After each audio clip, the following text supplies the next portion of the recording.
Good morning. Please join me in standing for the Pledge of Allegiance. I pledge allegiance to the flag of the United States of America and to the republic for which it stands, one nation, indivisible, with liberty and justice for all. And here's Brennan with the announcements. Good morning, everyone. Today is Thursday, November 7th, and it's a white day. Students, the library will be closing at 4 p.m. today to prepare for the admissions 8th grade open house this evening. The field house will be open for you to wait for your ride. As some of you are aware, sophomore David Evans was in a serious car accident last week. David is doing well, but has a long road ahead of him as he recovers. Tomorrow, we will hold a flannel variety day to show our love for David and his family.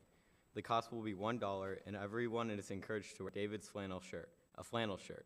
All money raised will go to the Evans family to help them during this time. Dress in your favorite flannel and send lots of positive vibes to David for a speedy recovery. International students, today is the last day to sign up with Mrs. McCaffrey for the December 7th TOEFL. Please stop by her office in Colby 106 before 12 p.m. today. Attention seniors, check your email from Tuesday for a message from Mr. Dussault about senior t-shirt designs. We are asking all the amazing artists in our class to submit a design for the senior class t-shirt by Tuesday, November 12th. Attention Southeast Asia 2025 participants.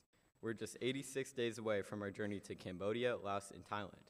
Please confirm your participation and submit your first deposit or full payment if you prefer by the end of school on Monday, November 11th. If you have questions, feel free to reach out to Chef B or Dr. Sayrat. Congratulations to the newly elected Student Diversity Council officers for the 2024-2025 year. President Rain Rashid, Vice President Justice Samaya Drayton-Painter, and Secretary Phoenix Chen. Please give Rain, Justice, and Phoenix a resounding round of applause.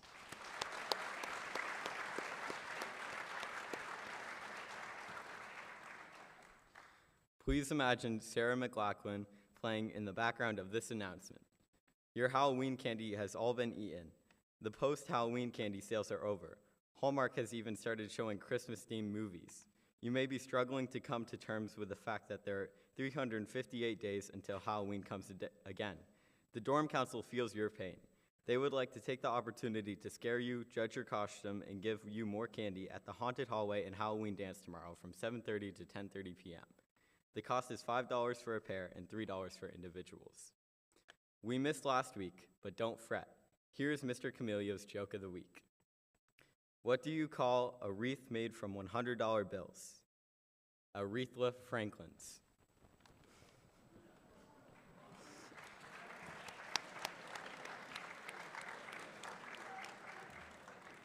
Happy birthday today to Talon Roll, and a special happy birthday today to Ari Levin from his friends. Thank you and have a great day.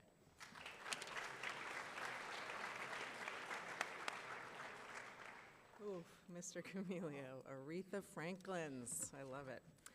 Okay, I have one late announcement. I want to thank everyone, and I'll say a little more about this in a moment, who attended and supported the Poetry Out Loud Declamation Night last night. Congratulations to the 4 finalists: Marcus Burns, Addison Chandler, Hannah Langill, and Taryn Trombley.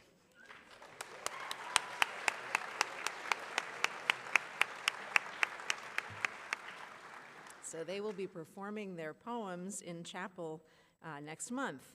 And I want to say how difficult it must have been for the judges at that declamation last night. The students who performed, some poems that I've known since my high school years and poems that were entirely new to me. They were extraordinary, mostly because none of them was a recitation. Each performer really gave voice and heart and embodiment to their poem. And it really takes a profound, empathetic energy to do that. And it gave me tremendous hope to see that. Being able to enact standing in another's shoes and speaking with their voice takes an effort of understanding and respect that's part of what we need from everyone to make our common world work better. So again, you all gave me hope. Let's clap for everyone who did a declamation last night. Good job, everyone.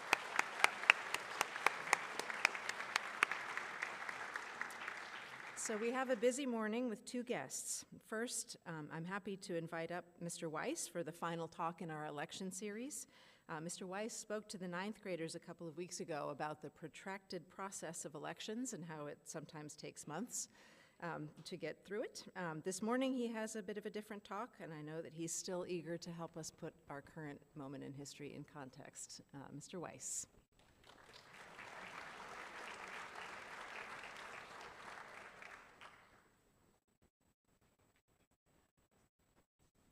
Good morning. Can everybody stand up? This is your last social studies speech for the 2024 election, and we're going to begin it a little unusually. You're going to look around, find somebody you know, find somebody you don't know. Don't move around, but just, you can turn around in place. And I want you to, for everybody around you, look at them, shake their hand if you feel compelled and they're cool with that, and say, "Peace be with you."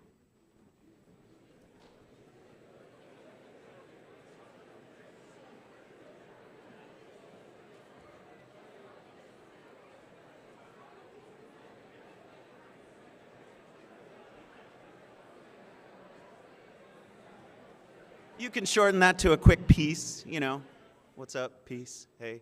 All right, now we can all sit down. Here we are now, 2 days removed from another intense and historic election. It was fascinating in many, many ways. Not the least of which for your history teachers was that this was only the second time in American history in which a president has run for re-election, lost, and then run for another election and won. Grover Cleveland is probably annoyed at this. He has lost his special place in history. This was an extremely close election. But it was not America's first close election. In fact, the narrow divisions and polarization of our country are not new and not unique. Landslide victories are actually far rarer in American history than very narrow outcomes. Only 18 elections have resulted in the election of a president with more than 55% of the support of the American people. And in fact, that's one less than the 19 American elections which were decided in which the winner received less than 50% of the vote. So polarization is part of what we are as Americans, and this is no different. Last night, Vice President Harris gave a concession speech, and today begins the transition period, 75 days, that will culminate on January 20th, 2025, with the inauguration of our 47th president. What we're about to see is a hallmark of American government, a point of pride which I believe you've heard about before. This is the peaceful transition of power. In all but one of our previous 46 transitions, that of 2020, our nation has been a model of comity, respect, stability in transferring the office of the presidency, and I have no doubt that this time will restore that tradition. A few days ago, I sat down with a friend, a very close friend, and we had a recorded conversation. So this was part of a multimedia art piece that she is putting together, and it centers around a simple question. What does it mean to be a good Vermonter? So I struggled with this question, and we spoke about that struggle. Specifically, I'm not sure of the distinction between what it is to be a good Vermonter and what it is to be good in any community that one is in. And whether it is different rests on whether Vermont is different. Throughout our conversation, we both felt there was something there, though, that there was something real and tangible about Vermont, that there was part of our culture, our values, our sense of mutual aid, combined with our love of the independent spirit. These things make Vermont unique and special.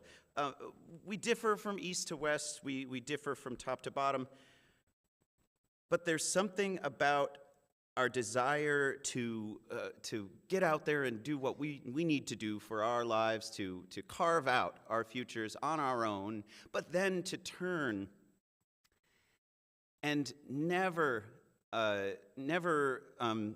cease to come to the aid of our neighbors. We're there for our friends and neighbors. We're there for our community as much as we are fiercely independent. Freedom and unity.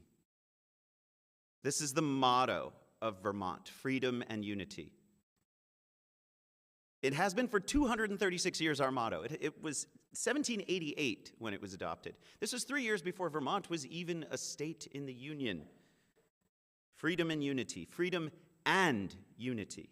We love doing these things our own way, but we always answer the call when our friends are in need. We're all in this thing together. We also commit ourselves to our institutions. We're united both locally and at the statewide level. Our unity is our strength. It's what keeps our political system here in Vermont civil and effective. We're reasonable people who have reasonable disagreements. And we come together in unity to make our state better as we can.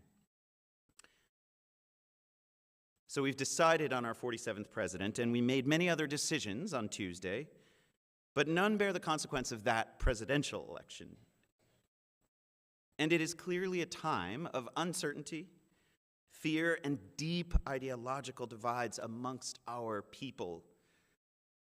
Further, our society is riven by unreasonable people having unreasonable disagreements. Demonizing individuals or groups of people is now overwhelmingly common practice in American politics and American society. We can only hope that our elected officials will choose to act in a better way than the way that they talk. But hope can only get us so far. I'm not here to tell you to hope. I am here to tell you something. I'm here to tell you that as a historian, my assessment is that you are in a special place today in Vermont. But you're in this place in a dangerous time. And because of this, you bear some responsibility to our friends and neighbors here in Vermont, but also in the many states. You can show them the way forward. You can work for their benefit. You can protect them. You can demonstrate what real freedom and what real unity looks like. You can bring Vermont, our brave little state, to the rest of this country. You can show them what it really means, as Langston Hughes, our celebrated American poet from Harlem in 1935, begged us to show them how to let America be America again, the land that never has been yet, and yet must be, the land where every man is free. I believe in you, and I can't wait to see the America and the better world that you create. Thank you.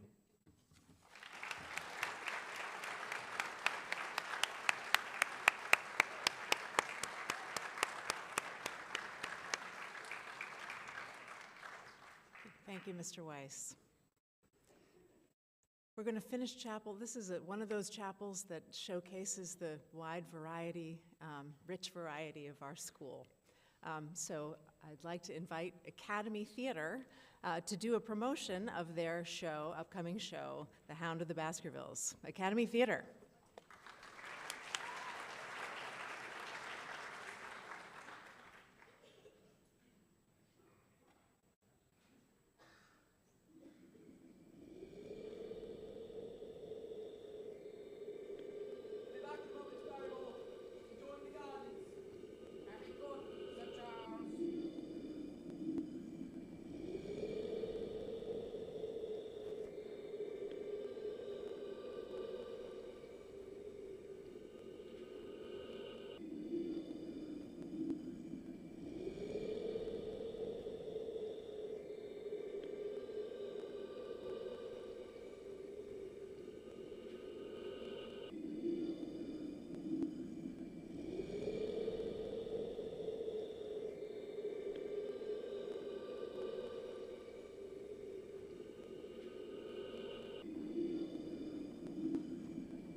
Watson, do you know what is more thrilling than solving a mystery?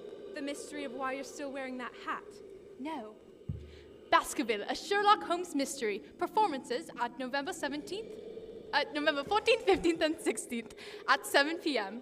Wait, can they come too? Of course. Tickets are $5 for students and $10 for adults. Quite a bargain, Watson. $5 for students and $10 for adults. For all that drama, mystery, comedy, and romance? That's less than the price of a good mystery novel. Exactly. You can get your tickets through the STJ newsletter, through the link at the St. J Academy Instagram page, through Catamount Arts website, or if you're feeling spontaneous, at the door. So, will you be there, or will you let the mystery of your absence haunt us forever? Don't be a fool. Watson, get your tickets.